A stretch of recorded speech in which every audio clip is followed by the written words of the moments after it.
ఆలోచనలు వస్తుంటాయి, పోతుంటాయి. ఏ ఒక్క ఆలోచన శాశ్వతంగా ఉండదు.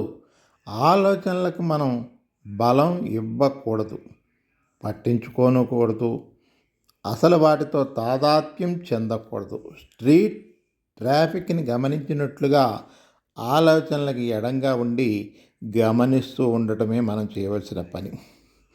ఆలోచన ముందు, ఆలోచన లేనప్పుడు, ఆలోచన వెళ్ళిపోయిన తర్వాత ఎప్పుడు శాశ్వతంగా స్థిరంగా ఉండేదే ఆత్మస్థితి, అదే సహజ స్థితి, అదే ఆనంద స్థితి.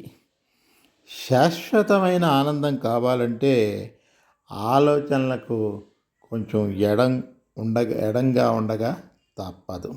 ఆలోచనల్ని గమనించు కానీ వాటితో తాదాత్మ్యం చెందకు.